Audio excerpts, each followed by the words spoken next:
पाकिस्तान की cricket team, cricket board और मोहसिन नकवी साहब से अफसोस का इजहार करता हूं कि आज बारिश नहीं हुई।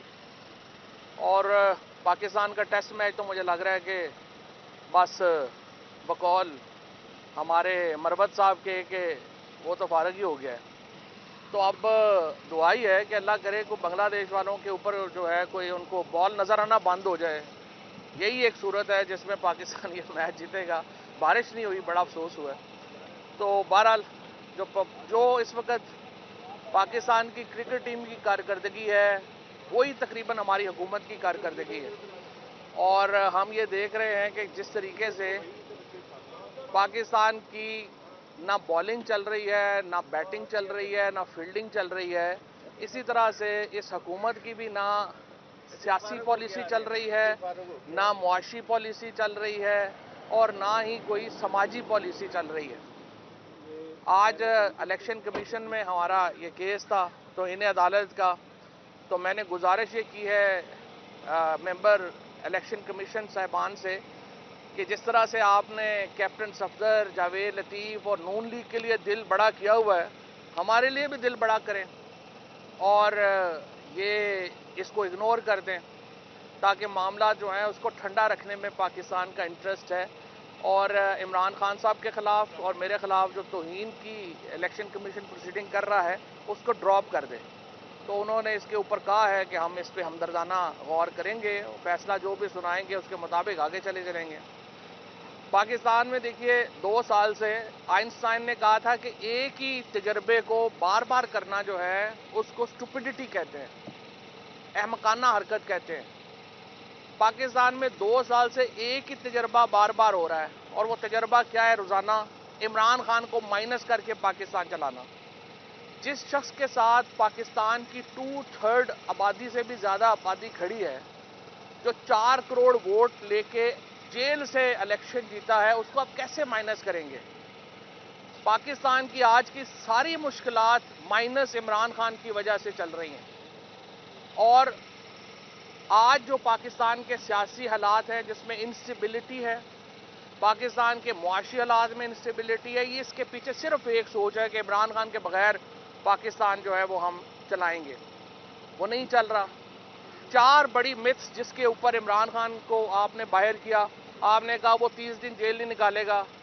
वो आज भी अडयाला जेल से जब बात करता है तो लगता है शेर दहाड़ रहा है और हुकूमत में बैठे हुए वज़ीर आज़म और दूसरे जो हैं वो उसके सामने बकरियां लगते हैं। आज इमरान खान उसी तमकनत और शान से खड़ा है जो आज से 13 महीने पहले खड़ा था। फिर आपने कहा कि जी पार्टी ख़त्म हो जाएगी।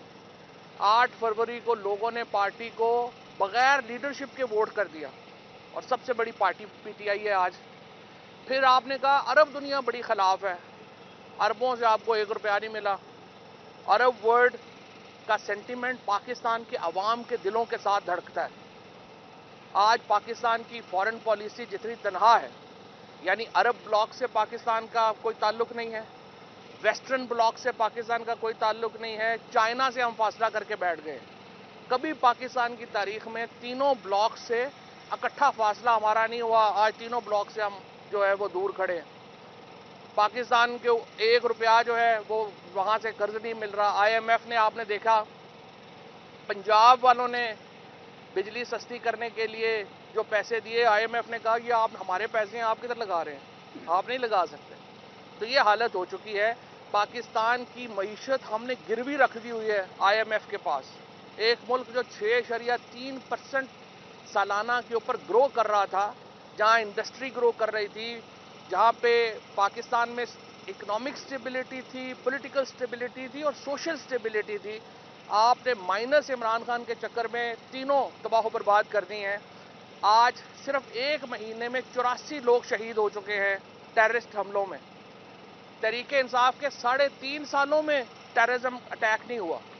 पुरअमन तरीन मुल्क जो है वो बन गया था। आज पाकिस्तान में टेररिज्म पूरे तरीके से वापस आ चुका है।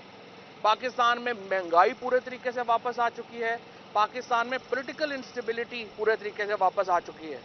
इन सारे मसाइल का हल ये है कि ग्रैंड पॉलिटिकल डायलॉग किया जाए, जिसमें हम عمران خان کے ساتھ، نواز شریف صاحب کے ساتھ، آصف زرداری صاحب کے ساتھ اور اسٹیبلشمنٹ کے ساتھ مولانا فضل الرحمان اور محمود اچکزئی صاحب اور یہ سارے لوگ بیٹھیں اور پاکستان میں پولیٹیکل پروسیس کو بحال کیا جائے. یہ جو لوگوں کو اٹھانے سے تو مسئلے حل نہیں ہوتے، بندوق سے تو مسئلے حل نہیں ہوتے. گرینڈ پولیٹیکل ڈائیلاگ کی پاکستان کو ضرورت ہے.